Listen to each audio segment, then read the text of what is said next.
नमस्कार, मैं हूं मीनाक्षी जोशी और इस वक्त मैं मौजूद हूं आईटीओ के बैराज पर ही। जी हां, आईटीओ का वही बैराज जो इस वक्त ब्लॉक्ड है। जी हां, इसके 5 गेट में से एक गेट खोला जा चुका है, लेकिन 4 गेट अभी भी ब्लॉक है। मैं इससे पहले कि पूरे दिल्ली की स्थिति आपके सामने रखूं, जरा मैं इस आईटीओ बैराज की स्थिति आपके सामने रख देती हूं। मैं अपने कैमरा पर्सन जहान से रिक्वेस्ट करूंगी कि जरा वो तस्वीर दिखाएं। इंडियन आर्मी के जवान इस वक्त यहाँ पर काम पर डटे हुए हैं। आपको जानकारी दे दें, जब प्रशासन के हाथ फूल जाते हैं, जब सरकारों के हाथ फूल जाते हैं, तब उन्हें इंडियन आर्मी और इंडियन नेवी की आवश्यकता आन पड़ती है। आप जैसे कि इस वक्त आईटीओ के बैराज को ही देख सकते हैं। ऊपर जो आर्मी पर्सनल्स है वो दिखाई दे रहे हैं, अधिकारी दिखाई दे रहे हैं, और ठीक नीचे आप देखेंगे इंडियन नेवी के जवान बोट पर तैनात हैं और वहां से पूरे गाद को निकालने का काम किया जा रहा है, मोटर को शुरू करने का काम किया जा रहा है। और आईटीओ बैराज की मैं बात बता दूं, इसकी जिम्मेदारी, इसके रख रखाव की आवश्यकता ऐसा नहीं कि केवल एक मॉनसूनी सीजन की है। दिल्ली में बाढ़ आने का इंतजार क्या किया जाता है? महत्वपूर्ण सवाल यह है। दिल्ली सरकार जैसा कि आरोप लगा रही है कि हरियाणा सरकार की जिम्मेदारी थी इस आईटीओ बैराज के रख रखाव की, लेकिन फिर आप एक बार इस कैमरे की नजर से देखिए। इस वक्त जो आईटीओ बैराज आप देख रहे हैं, जरा इसके पत्रे देखिए, जंग लगे हुए हैं, जगह जगह से टूट रहे हैं।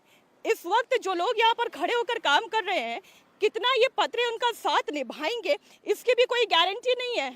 और जब यहाँ पर खड़े होकर सवाल पूछा जाता है अधिकारियों से, प्रशासनिक अधिकारियों से, सरकारों से सवाल पूछा जाता है कि ये स्थिति क्यों आई, तो जवाब देते नहीं बन रहा है, जवाब देते नहीं बनता है। सर आप ये तस्वीरें देखें, क्या ऐसी मेंटेनेंस होती है?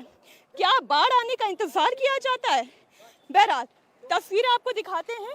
इंडियन आर्मी को मोर्चा संभालना पड़ा है, इस वक्त इंडियन नेवी को मोर्चा संभालना पड़ा है, और ये तस्वीरें आंखें खोलने वाली हैं, चौंकाने वाली हैं और एक इशारा देने वाली हैं, प्रशासन अब तो जाग जाओ, सरकारों अब तो जाग जाओ। आइए जहां एक बार फिर से हम नीचे की तस्वीरें दिखाते हैं। इंडियन नेवी इस वक्त जहां काम कर रही है, जरा वो तस्वीरें आप देखें। मैं सीढ़ियां उतरकर नीचे आ चुकी हूँ, अब ये तस्वीर आपको दिखाती हूँ। ये जो आप गेट देख रहे हैं, ये गेट जो है अभी खोला जाना बाकी है। आगे वाला गेट आप देख रहे हैं वो खोला जा चुका है, जहां पर इंडियन नेवी के जवान काम कर रहे हैं। इस वक्त 5 जवान यहां पर मौजूद हैं और दोपहर तक, जैसा कि हमें जानकारी दी गई है, इंडियन नेवी का एक बड़ा दस्ता मुंबई से एयरलिफ्ट कर यहां पर लाया जाएगा, जो पूरे हालात की समीक्षा करेगा और उसके आधार पर काम करेगा। लेकिन मैं फिर से अपने उन्हीं सवालों को दोहराती हूँ, क्या मानसून का इंतजार किया जाता है? एक बार फिर से जहां जरा लोहे के इन पत्रों को दिखाएं, जरा इस ब्रिज को दिखाएं। ये मेंटेनेंस है यहाँ की, ये मेंटेनेंस है। दिल्ली वालों पर अगर बाढ़ का खतरा नहीं मंडराएगा, अगर शहरी इलाकों में पानी नहीं पहुंचेगा, तो ये जिम्मेदारी किसकी और सवाल किससे पूछा जाएगा? किससे सवाल पूछा जाएगा? हरियाणा सरकार, जिन्होंने यहाँ पर जिम्मेदारी उठाने का निर्णय लिया था, या जिनके अंतर्गत ये आईटीओ बैराज आता है, या दिल्ली सरकार जो केवल टोपी ट्रांसफर करने में लगी हुई है? जी हाँ, दिल्ली सरकार लगातार ये कह रही है कि ये हरियाणा सरकार के अंतर्गत आता है आईटीओ बैराज, लेकिन आज की स्थिति ये है कि दिल्ली सरकार को भी इस बात का जवाब देना होगा कि अगर यहाँ पर मेंटेनेंस नहीं हुई थी तो क्या उन्हें सवाल नहीं पूछना था? जरा वो रिसीट दिखाएं, जरा वो लेटर दिखाएं जो उन्होंने मॉनसून आने से 4 महीने पहले सरकारों को भेजा हो, केंद्र सरकार को या हरियाणा सरकार को, या उस डिपार्टमेंट को भी जिसके अंतर्गत इस ब्रिज के, इस बैराज के मेंटेनेंस की जिम्मेदारी है। मैं जरा यहाँ पे जो सीनियर ऑफिशियल्स हैं, मैं उनसे इस स्थिति को समझने की कोशिश करूंगी। Would you like to talk sir? Okay, एक बार मैं जरा जहाँ ऊपर आए मेरे साथ वापस, एक बार फिर से हम स्थिति को जरा सामने रखें, और जो लोग यहाँ पर मौजूद हैं मैं उन्हीं से पूछ लेती हूँ क्या वजह है कि यहाँ की स्थिति इतनी खराब है। क्या नाम है भाई साहब आपका? मैडम अभिनव गुप्ता। आप यहाँ क्या काम देखते हैं? मैडम एक्चुअली यहाँ पर हम रिपेयर कर रहे हैं, गेट को ऑपरेट कर रहे हैं। आप कौन से डिपार्टमेंट से आते हैं? Madam I am not from government department, I am providing my service in government department. यानी आप ठेकेदार हैं? आपके पास क्या इस आईटीओ बैराज का ठेका था, इसके मेंटेनेंस का ठेका? नो मैडम, मैडम हमारे पास ठेका नहीं था, हम अब आए हैं गेट को ऑपरेट करने के लिए डाइविंग टीम लेके। क्या आपको ये पता है कि किसके पास यहाँ के मेंटेनेंस का ठेका था और क्यों यहाँ की स्थिति ऐसी है? मैडम स्थिति तो फ्लड आई है, उसकी वजह से ऐसी हुई है।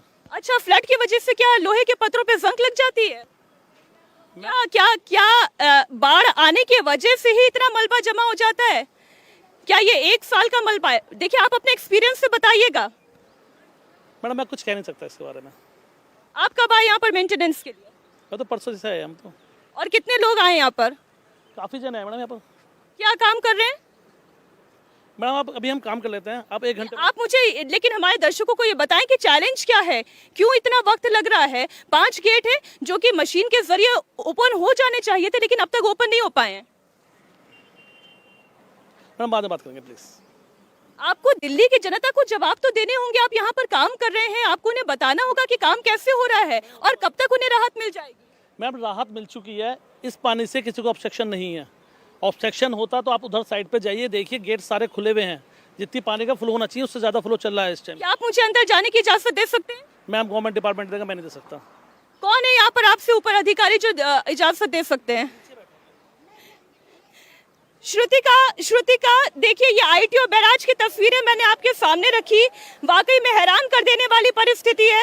मैं आपके पास आऊं उससे पहले यहाँ पर आर्मी की ओर से एक बड़े अधिकारी मौजूद हैं। Sir, if you can tell me, sir Tejendra ji please, आप बता सकते हैं कि प्रॉब्लम क्या आ रही है यहाँ पर? आप अपनी बात ओके, यहाँ पर जो इशू है, out of 23 gates 18 gates are easily being opened, 5 are balance, 5 are not been, 5 को हम खोल नहीं पाए बिकॉज सिल्ट डिपोजिशन जो आपने ऊपर जाके देखा होगा, उसके कारण the dead weight of the gates have increase many fold, for which sir ये जो आप सिल्ट डिपोजिशन की बात कर रहे हैं, मैं इसे थोड़ा हिंदी में समझाती हूँ अपने दर्शकों को कि गाद बहुत ज़्यादा जो पहाड़ी इलाकों से आ रहा, मलबा बहुत ज़्यादा यहाँ पर आ रहा है। क्या ये सबसे बड़ा चैलेंज और चुनौती है?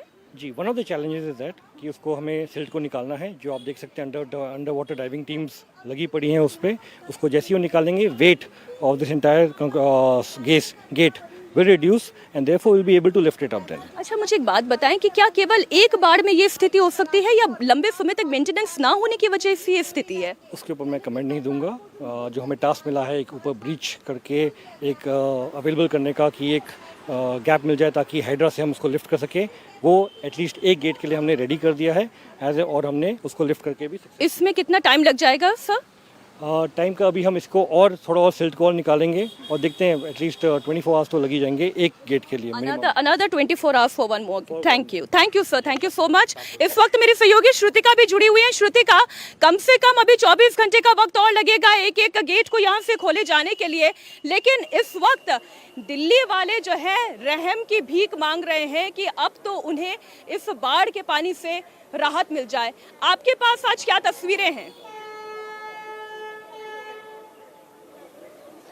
देखिए मीनाक्षी, तस्वीर बदली नहीं है। इस वक्त मैं यमुना बाज़ार के पास के इलाके में मौजूद हूँ, जहाँ से मैं सीधे पहले आपको दिखाना चाहूँगी कि किस तरीके से यहाँ पर अभी भी जो जल भराव है वो मौजूद है। ये जो पानी है अब ये बहाव वाला पानी नहीं है, ये रुका हुआ पानी है, यानी जो यमुना से पानी आया वो अब इस इलाके में भर चुका है। यहाँ से जो स्ट्रेट रास्ता है वो ऊपर की ओर जाता है, जो कि आपको यहाँ से लोहे के पुल की तरफ लेके जाएगा। वहीं यहाँ से जो सीधा रास्ता है वो यमुना बाज़ार की तरफ जाएगा, वहां से अंडरपास की तरफ जाएगा। ये सारे के सारे रास्ते ब्लॉक पड़े हुए हैं अभी तक। यहाँ पिछले 3 दिन से ये रास्ते पे कोई भी आवाजाही नहीं हो पाई है, क्योंकि 3 दिन से ये पूरा इलाका बहुत ही बुरी तरीके से बाढ़ से प्रभावित है। सबसे ज्यादा इसी इलाके में बाढ़ से दिक्कत है कि यहाँ से अंदर भी नहीं जा सकते। और अब जो दिक्कत सामने आ रही है वो ये है कि ये जो पानी है ये पूरा कंटेमिनेट हो चुका है। जब हम कल पहुंचे थे यमुना बाजार के अंदर नाव के जरिए, तो हमने देखा कि किस तरीके से ऊपर जो है कैटल्स आ चुके हैं, मरी हुई गाय वहां तैर रही हैं, या जो स्ट्री डॉग्स हैं वो वहां पर मौजूद है। ऐसे में यहाँ बीमारी फैलने का एक बहुत बड़ा खतरा मंडरा रहा है जैसे जैसे पानी नीचे जा रहा है, क्योंकि आज जो वाटर लेवल है यमुना का वो 207.58 पे पहुंच चुका है। अगर सुबह 8 बजे तक की बात करें तो इससे थोड़ा वाटर लेवल यहाँ पर जरूर कम हुआ है, लेकिन ज्यादातर इलाकों में पानी भरा हुआ है, क्योंकि यहाँ पर कोई भी ड्रेनेज यहाँ के जो है वो सब चौक हो चुके हैं। कोई भी यहाँ खुला हुआ नहीं है, यह ना यहाँ पर कोई पंप लग सकती है कि पानी को निकाला जा सके।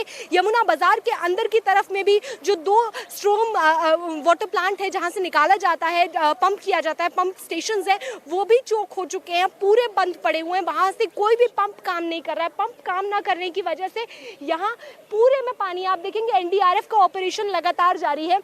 उस तरफ पुल के नीचे एनडीआरएफ वहाँ पे दिखेंगी आपको उनकी नाव जो लगातार यहाँ पे अपना ऑपरेशन चला रहे हैं। लेकिन मीनाक्षी, सबसे बड़ी बात जो यहाँ पर दिखती है वो ये है कि मदद अभी तक लोगों तक नहीं पहुँच पाई है। बहुत से लोग हैं जो अंदर, अभी घरों के अंदर मौजूद हैं, जिन लोगों ने घर से बाहर आना सही नहीं समझा था, अब वो दिक्कत में फंस चुके हैं क्योंकि वो फर्स्ट फ्लोर पे या सेकंड फ्लोर पे फंसे हुए हैं और पानी। अच्छा श्रुतिका, मुझे एक बात बताइए, आप तो बीते इतने दिनों से, जब से ये मानसूनी बारिश शुरू हुई है तब से आप पूरे दिल्ली को कवर कर रही हैं, तो श्रुतिका मुझे एक बात बताइए कि ऐसी परिस्थिति बन सकती है, इस बात का अंदाजा था दिल्ली सरकार को? आपको कितने रिलीफ कैंप दिखाई दिए थे बाढ़ आने से पहले? आपको कितने रिलीफ कैंप ऐसी जगहों पर दिखाई दिए थे जिनकी तैयारी दिल्ली सरकार ने करके रखी थी कि अगर यमुना का विस्तार होता है, अगर जल स्तर बढ़ता है तो हम इन इलाकों पर ये हमारा एक्शन प्लान होगा?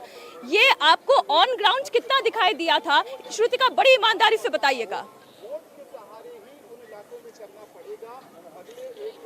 जी देखिए मीनाक्षी, सबसे पहली चीज़ जो मैं यहाँ बोलना चाहूँगी वो ये है कि डिनायल, एक बहुत बड़े डिनायल में दिल्ली सरकार थी, क्योंकि जब हम यहाँ पर 2 दिन से लगातार कवरेज कर रहे थे यमुना बाजार की और पानी का जो स्तर था वो धीरे धीरे ऊपर आता जा रहा था और खतरे के निशान तक यमुना नदी पहुँच चुकी थी और जो दीवार लगी हुई है बीच में यमुना बाजार की जो पूरे पानी को रोके हुए थी, वहाँ तक पानी आ चुका था। तब जाकर, मतलब लास्ट डे जब पानी आया उससे 1 दिन पहले रिलीफ कैंप्स लगने शुरू हुए हैं और तब वो लोगों ने खाली करना शुरू किया। और साथ ही एक और बड़ी चीज जो यहाँ पर आती है, जो कल भी मुझे लोगों ने वहां पर बताई, कि हमने जो घर है वो खाली इसलिए नहीं किए या सामान को इसलिए नहीं बचाया।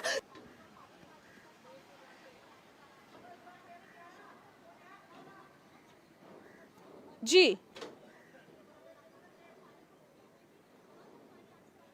श्रुतिका, ठीक है श्रुतिका, मैं दोबारा आपके पास लौटूंगी। डिनाइल से सरकारें नहीं चलती और ना ही डिनाइल से जनता को राहत मिलती है, क्योंकि इसी डिनाइल मोड की वजह से आज दिल्ली की जनता को बाढ़ के और यमुना के बढ़ते हुए जल स्तर से दो चार होना पड़ रहा है। और इस वक्त इंडियन आर्मी और इंडियन नेवी को ग्राउंड पर उतरना पड़ रहा है राहत देने के लिए। डिनाइल मोड से जनता नहीं चलती, ना राहत मिलती है। वक्त एक छोटे से ब्रेक का, आप कहीं मत जाइएगा। इंडिया टीवी के live coverage, on ground bulletin लगातार जारी है, होंगे फौरन हासिल। इंडिया टीवी हर वक्त हर जगह डाउनलोड करने के लिए सर्च करें India TV news Google play store या ऐप स्टोर पर।